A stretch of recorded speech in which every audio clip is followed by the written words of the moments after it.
25 ستمبر 1991 کو روس سے آزاد ہونے والا ملک کا نام یوکرائن ہے۔ آزادی کے بعد اس ملک کا کل رقبہ 6,03,628 کلومیٹر پر محیط رہا۔ اس ملک کا 93% حصہ خشکی پر مشتمل ہے، باقی 7% حصے پر پانی کا راج ہے۔ سال 2022 جنوری میں ہونے والے مردم شماری میں ملک کی آبادی 4,23,00,000 افراد پر مشتمل تھی۔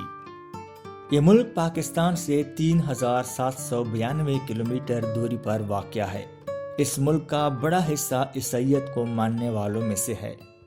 839 مربع کلومیٹر طویل رقبے پر پھیلا یہ کیو نامی شہر اس ملک کا دارالخلافہ ہے۔ یورپ کے رقبے کے لحاظ سے سب سے بڑا ملک بھی یوکرائن ہے۔ یوکرائن کے سرزمین میں لوہا، کوئلہ، مرکری اور قدرتی گیس وافر مقدار میں موجود ہے، جو کہ اس ملک کے معیشت کو سنبھالے ہوئے ہیں۔ یوکرائن ایک یورپی ملک ہے۔ یہ مشرقی یورپ میں واقع ہے۔ یہ 1991 تک سوویت یونین کا حصہ تھا۔ اسے 23 اگست 1991 کو سوویت یونین کی طرف سے آزادی مل گئی۔ روس نواز باغی ایک طویل عرصے سے یوکرائن میں سرکاری فوج سے برسرے پیکار ہیں۔ یوکرائن کے مشرق میں واقع دونیتسک اور لوہانسک کے علاقے میں انہوں نے آزادی کا اعلان کر رکھا ہے۔ اس سے قبل روس نے یوکرائن کے علاقے کرائمیا کو ضم کر لیا تھا۔ اب تک یوکرائن میں ہونے والے تشدد میں ہزاروں افراد مارے جا چکے ہیں، جبکہ ہزاروں زخمی ہوئے ہیں۔ کرائمیا شہر کو یوکرائن اور روس کے تنازع کا مرکزی سبب سمجھا جاتا ہے۔ جغرافیائی لحاظ سے دیکھیں تو جزیرہ نما کرائمیا بحر اسود میں واقع ہے، جو ایک طرف سے یوکرائن میں شامل ہے تو دوسری جانب اس کا ایک حصہ روس کے انتہائی قریب ہے۔ یوکرائن کا واحد خود مختار علاقہ کرائمیا روس کے قبضے میں ہے۔ یہی وجہ ہے کہ اس علاقے پر روسی مہربانیاں برسوں سے یوکرینی حکمرانوں کے لیے شدید غم و غصے کا باعث بنی ہوئی ہیں۔ یوکرائن کا واحد خود مختار علاقہ کرائمیا روس کے قبضے میں ہے۔ یہی وجہ ہے کہ اس علاقے پر روسی مہربانیاں برسوں سے یوکرینی حکمرانوں کے لیے شدید غم و غصے کا باعث بنی ہوئی ہیں۔ اس لیے یوکرائن الزام لگاتا ہے کہ روس نے ہمارے علاقے کرائمیا پر قبضہ کر لیا ہے۔ 1991 میں سوویت یونین کے ختم ہونے کے بعد سے تاحال ماسکو اور کیو میں موجود حکمرانوں کے درمیان علاقے میں بالادستی اور قبضے کی جنگ چل رہی ہے۔ کبھی یہ لڑائی زبانی بیان بازی تک محدود رہتی ہے، لیکن گزشتہ چند ماہ کی طرح حالات ہولناک خونریزی کی شکل اختیار کر چکے ہیں۔ مارچ 2014 میں کرائمیا میں ایک ریفرینڈم منعقد کیا گیا جس میں اکثریت نے روس سے الحاق کے حق میں رائے دی۔ کرائمیا کی آبادی کا بڑا حصہ روس کا حامی ہے۔ یہی وجہ ہے کہ ماسکو کو یوکرائن میں اپنی بات منوانے یا کسی بھی قسم کی مداخلت کرنے کے لیے زیادہ مشکل نہیں۔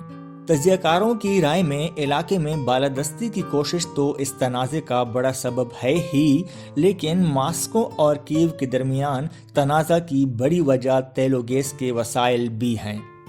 روس میں آنے والی بڑی آئل پائپ لائن یوکرائن سے گزرتی ہے۔ اب ان معدنی وسائل پر اختیار اور قبضے کے معاملات نے بھی دونوں ملکوں کو ایک دوسرے کے سامنے لا کھڑا کیا ہے۔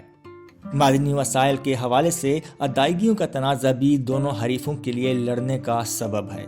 کئی بار روس نے توانائی کے ذخائر کے عوض ادائیگیاں نہ کرنے پر یوکرائن کو تیل و گیس کی فراہمی روک بھی رکھی ہے۔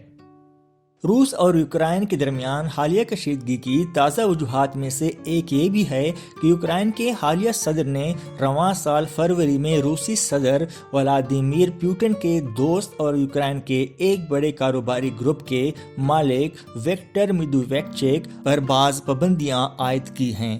اس کے علاوہ یوکرائن نے روس کے حمایت یافتہ 3 ٹیلی ویژن چینل پر بھی پابندی لگا دی ہے۔ بعض تجزیہ کاروں کے مطابق صدر پوٹن نئے امریکی صدر جو بائیڈن کو آزمانا چاہتے ہیں، کیونکہ جو بائیڈن نے اپنے پیشرو ڈونلڈ ٹرمپ کے مقابلے میں سخت موقف اختیار کیا ہے، اور پیوٹن چاہتے ہیں کہ یوکرائن اور کئی دیگر علاقوں اور خطوں میں جارحانہ کارروائیاں کر کے دیکھیں کہ امریکہ اس ضمن میں کس حد تک جا سکتا ہے۔ روس جانتا ہے کہ ایسے حالات میں مغربی ممالک یوکرائن کی حمایت اور مدد کر سکتے ہیں، اور اس مدد میں فوجی امداد بھی شامل ہے۔ حالانکہ یوکرائن نیٹو کا رکن نہیں ہے، لیکن پھر بھی یہ اتحاد یوکرائن کے ساتھ کھڑا ہوگا۔ اس لیے یوکرائن کے صدر نے نیٹو پر زور دیا ہے کہ ہمیں نیٹو کا رکن بنایا جائے، لیکن جھڑپیں جاری ہونے کی وجہ سے نیٹو کے لیے فی الحال ممکن نہیں کہ یوکرائن کو 30 ملکی اتحاد میں شامل کیا جائے۔ اس تنازع کے ساتھ ساتھ روس نے امریکہ کو خبردار کیا ہے کہ امریکی بحری بیڑے روس کے ساحلوں سے دور رہیں، کیونکہ امریکی بحری بیڑوں کی اشتعال انگیز کارروائیوں پر روس خاموش نہیں رہے گا، اور امریکہ اگر اس قسم کی اعصابی جنگ چھیڑنا چاہتا ہے تو امریکہ یہ جنگ روس سے جیت نہیں سکے گا، اور امریکہ کو سمندر میں کسی مسلح تصادم کی بھاری قیمت چکانا پڑے گی۔ امریکہ خود کو سمندر کا بادشاہ سمجھنا چھوڑ دے اور برطانیہ سے سبق سیکھے۔ روس نے صاف الفاظ میں کہا ہے کہ یوکرائن میں حالات خانہ جنگی کے دہانے پر ہیں، لہٰذا حالات تبدیل نہ ہوئے تو روس مجبور ہوگا کہ مداخلت کرے۔ اگر جنگ ہوئی تو یہ یوکرائن کے خاتمے پر منتج ہوگی۔ روس کا کہنا ہے کہ یہ ایک علاقائی معاملہ ہے، اور امریکہ، نیٹو اتحاد یا دیگر مغربی ممالک کا اس میں کوئی عمل دخل نہیں ہونا چاہیے، اور ہمیں اپنے معاملات، خواہ وہ سرحدی کشیدگی ہو، خود حل کرنے کا اختیار حاصل ہے، اور ہمیں اپنی ثوابدید کے مطابق اپنی افواج کو اپنی سرزمین کے اندر منتقل اور تعینات کرنے کا حق حاصل ہے۔ لہٰذا اس میں نہ تو کسی کو پریشانی ہونی چاہیے اور نہ ہی کسی دوسرے کو یہ حق دیا جا سکتا ہے کہ وہ ہمارے معاملات میں مداخلت کرے۔ اللہ ہم سب کو اپنی حفظ و امان میں رکھے۔ اللہ حافظ۔